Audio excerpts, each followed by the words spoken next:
Welcome, NutritionRadio.org listeners. This is Lonnie Lowry, a university nutrition professor of over 20 years and podcast host of long-running shows like Iron Radio. Come on in. Market news from the food world. Hey everybody, we've got some food market news, in a sense almost a trend in science as well. The good and the bad of olive oil. Or I suppose we could say two things you didn't know about olive oil. That always makes me roll my eyes when I see videos like that though, because many of you know. In any case, let's start with the good.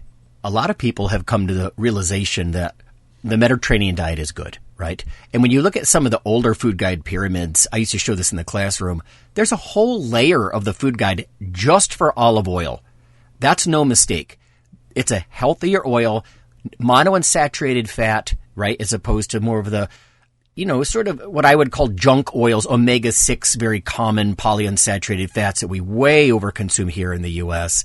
The monounsaturated fat part of olive oil alone is very cool, but there's something else going on there.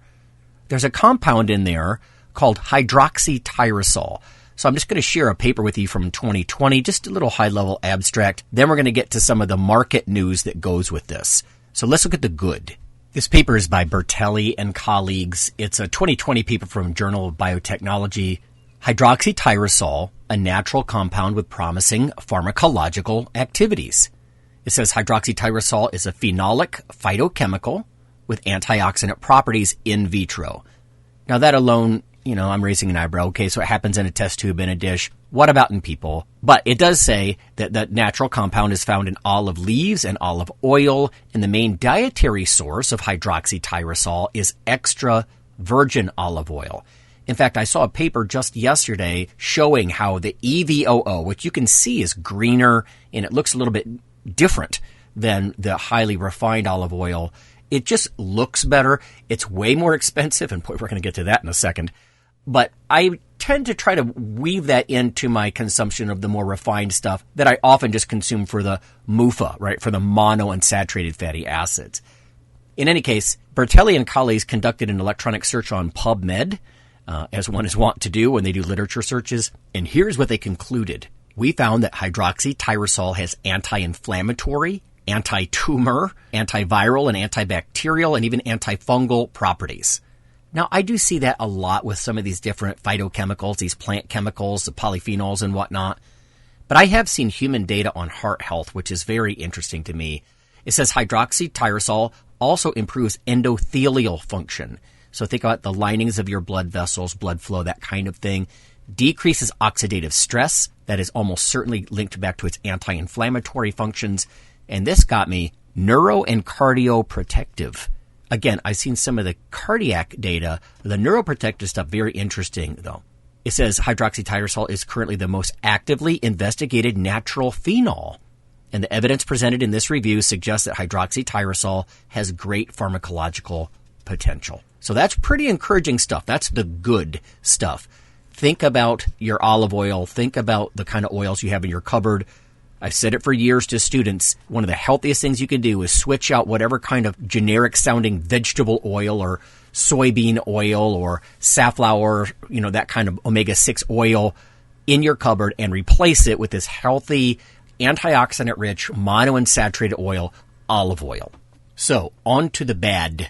There's a report here from CNBC that says Spain's drought has pushed olive oil prices to a 26-year high, and they're expected to stick. So this is by Li Yin Shan. Key points. Olive oil prices have hit record levels thanks to a prolonged drought in the top producer, which is Spain. And the elevated prices are expected to stay for some time. Much of the Mediterranean, and most importantly here, Spain, is dealing with this prolonged drying period, according to Mintek's oilseeds and vegetable oils analyst Kyle Holland. If you like numbers and data, according to the International Monetary Fund, global olive oil prices have hit $5,989.8 per metric ton, marking a 26-year high.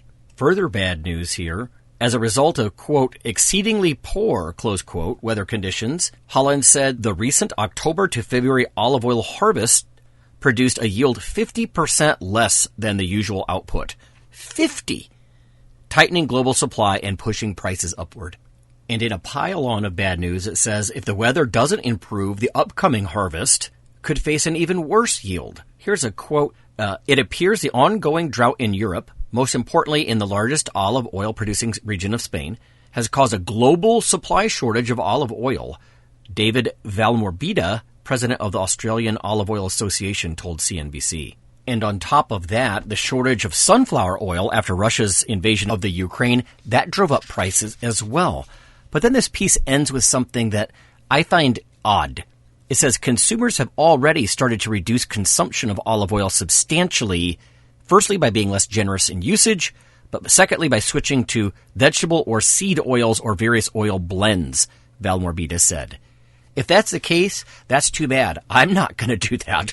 Olive oil not only has the highest percentage of MUFA, of that healthy monounsaturated fat of the common oils, it also has hydroxytyrosol, which we just talked about having all these great qualities. So, yeah, I'm not going to be switching to the more typical, what I would call junk omega-6 oils here in the States. That's my bias, I suppose.